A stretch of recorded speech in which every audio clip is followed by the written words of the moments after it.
யானையும் டிராகனும் இணைவது முக்கியம் என சீன அதிபர் ஜி ஜின்பிங் கூறிய நிலையில் இரு நாட்டு உறவுகள் நேர்மறையாக சென்று கொண்டிருப்பதாக பிரதமர் மோடி கூறியிருக்கிறார்.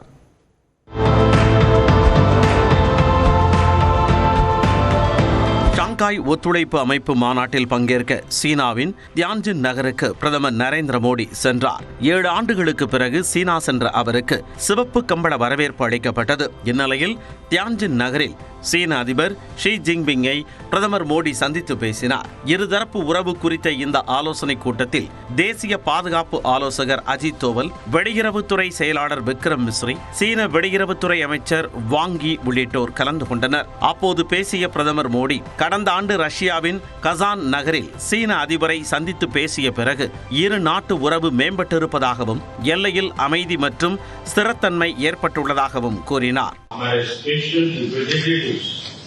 के बीच बॉर्डर मैनेजमेंट के संबंध में सहमति बनी। कैलाश मानसरोवर यात्रा फिर से शुरू की। दोनों देशों के बीच डायरेक्ट फ्लाइट भी फिर से शुरू की जा रही। தொடர்ந்து பேசிய சீன அதிபர் ஷி ஜின்பிங், பண்டைய நாகரிகமும் அதிக மக்கள் தொகையும் கொண்ட இந்தியாவும் சீனாவும் இருதரப்பு உறவுகளை நீண்டகால கண்ணோட்டத்தில் அணுகி கையாள வேண்டும் என கேட்டுக்கொண்டார்.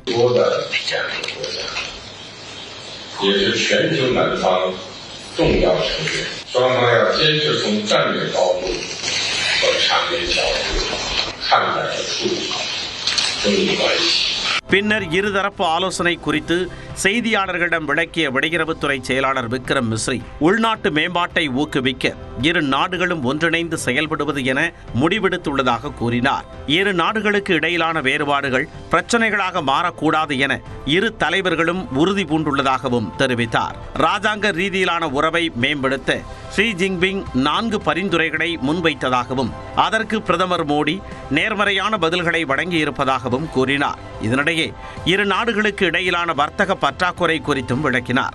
Growing trade between the two countries and narrowing of the deficit will contribute to a change in perception in the relationship as well. But this is a discussion that is going on at எல்லை பயங்கரவாத விவகாரத்தில் சீனாவின் ஆதரவை பிரதமர் கோரியதாகவும் எல்லை பிரச்சினை குறித்த பேச்சுவார்த்தைகளை முன்னெடுத்துச் செல்வதற்கே பிரத்யேக வழிமுறைகள் உருவாக்கப்பட்டுள்ளதாகவும் தெரிவித்தார். அமெரிக்காவின் அடாவடி வரி விதிப்புகளுக்கு மத்தியில் இந்திய சீனா தலைவர்கள் இடையிலான இந்த சந்திப்பு உலகளவில் முக்கியத்துவம் வாய்ந்ததாக பார்க்கப்படுகிறது.